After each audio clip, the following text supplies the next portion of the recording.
8 जुलैपर्यंत तुमच्यामध्ये राज्यात सर्वत्र सगळीकडे जोराचा पाऊस पडणार आहे म्हणून हा अंदाज लक्षात यायचा। म्हणजे आज बऱ्याच भागामध्ये सांगायचं झालं तर विदर्भामध्ये 6-11 जिल्हे वर्धा, नागपूर, भंडारा, गोंदिया, चंद्रपूर, यवतमाळ, अकोला, वाशिम, हिंगोली, अमरावती, बुलढाणा या आज मात्र बऱ्याच भागामध्ये जिथं पाऊस पडला नाही ते भागात देखील पडणार।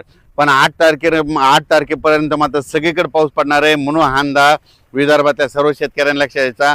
8 तारखेपर्यंत सगळीकडे पाऊस पडेल आणि सगळ्या विदर्भात शेतकऱ्याची पेरणी होणार आहे म्हणून हे शेतकऱ्यांनी अंदाज लक्षात यायचा। त्याच्यानंतर मराठवाड्याकडे देखील हिंगोली जिल्हा, नांदेड जिल्हा, परभणी जिल्हा, लातूर जिल्हा, धाराशिव जिल्हा, संभाजीनगर, जालना, बीड या परभणी आणि मराठवाड्यातल्या शेतकऱ्याला सांगू इच्छितो की आज देखील दुपारनंतर 3-4च्या नंतर मराठवाड्यामध्ये सगळ्या जिल्ह्यामध्ये जोराचा पाऊस पडणार आहे। दररोज वेगवेगळ्या भागात पडणार आहे। 8 दिवसामध्ये सगळीकडे पडून जाईल। जे वंचित राहिले ते 8 दिवसामध्ये त्या वंचित भागात देखील पाऊस पडेल आणि त्या शेतकऱ्याची पेरणी होणार आहे म्हणून मराठवाड्यातल्या शेतकऱ्यांनी हा अंदाज लक्षात घ्यायचा। त्याच्यानंतर पश्चिम महाराष्ट्रातल्या शेतकऱ्याला सांगू इच्छितो की 8 दिवसामध्ये तुमच्या इकडे देखील जे भाग सुटलेला त्या सुटलेल्या भागात देखील पाऊस पडणार आहे म्हणून हे अंदाज लक्षात घ्यायचा। त्याच्यानंतर उत्तर महाराष्ट्राकडे नंदुरबार जिल्हा झालं, धुळे जिल्हा झालं, जळगाव जिल्हा झालं, नाशिक, पुणे ह्या पट्ट्यातल्या सर्व शेतकऱ्याला सांगू इच्छितो तुमच्याकडे देखील म्हणजे आजच दुपारनंतर बऱ्याच ठिकाणी पाऊस जोराचा सुरुवात होणार आहे। पण 8 दिवस मात्र 8 जुलैपर्यंत मात्र खूप जोरात पाऊस पडणार आहे म्हणून हा अंदाज लक्षात घ्यायचा। पण राज्यात मात्र या 8 दिवसामध्ये काही ठिकाणी मुसळधार, कुठं अतिमुसळधार, काही ठिकाणी अतिवृष्टी होणार आहे म्हणून हा अंदाज लक्षात घ्यायचा। मग अतिवृष्टी कुठं होणार, अतिमुसळधार कुठं होणार आहे म्हणून हे तुम्हाला सांगू इच्छितो। सर्वप्रथम मुंबईकरांनी हा अंदाज लक्षात घ्यायचा आणि सतर्क करायचं। मुंबईकडं म्हणजे 8 जुलैपर्यंत जोराचा पाऊस पडणार आहे म्हणून मुंबईच्या जनतेने सतर्क राहावे। पुण्याकडे देखील खूप पाऊस पडणार आहे।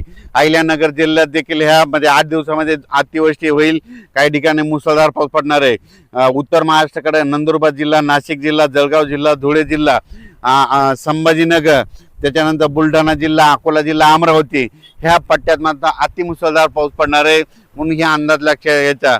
आणि तुम्हाला सांगू इच्छितो शेतकऱ्यासाठी एक आनंदाची बातमी म्हणजे हे जे जिल्हे आहेत जवळपास 14 जिल्हे, नाशिक जिल्हा, मुंबई, त्याच्यानंतर मुंबईचे सगळे जिल्हे, त्याच्यानंतर अहिल्यानगर, नंदुरबार, धुळे, जळगाव, संभाजीनगर, बुलढाणा, अकोला, अमरावती ह्या पट्ट्यात मात्र अतिमुसळधार पाऊस पडणार आहे। त्या भागामध्ये जे छोटे छोटे तळे आहेत त्या छोट्या छोट्या तळ्यामध्ये पाणी येणार आहे म्हणून त्यांच्यासाठी ही सर्वप्रथम आनंदाची बातमी।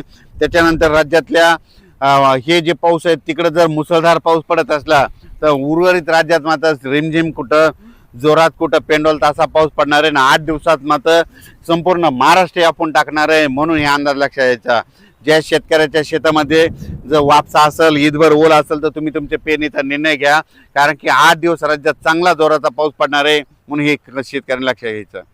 या पावसाचा विशेष आहे की कमी वेळात जास्त पाऊस पडणार आहे म्हणून हा सर्व शेतकऱ्यांना अंदाज लक्षात घ्यायचा। पश्चिम महाराष्ट्रातल्या शेतकऱ्याला सांगू इच्छितो बारामती झालं, सातारा जिल्हा, सोलापूर जिल्हा, सांगली जिल्हा त्या भागात देखील म्हणजे आजपासून बऱ्याच भागामध्ये पाऊस सुरू होणार आहे म्हणून अंदाज लक्षात घ्यायचा। सांगायचं झालं तर हे सगळीकडेच पाऊस काय होणार आहे म्हणजे जे आता हे जे पाऊस येणार आहे सगळीकडं कमी वेळेमध्ये जास्त पाऊस पडणार आहे म्हणून हा अंदाज सर्व शेतकऱ्यांना लक्षात घ्यायचा। पश्चिम महाराष्ट्रात देखील सगळीकडे पडणार आहे म्हणून हे अंदाज लक्षात घ्यायचा।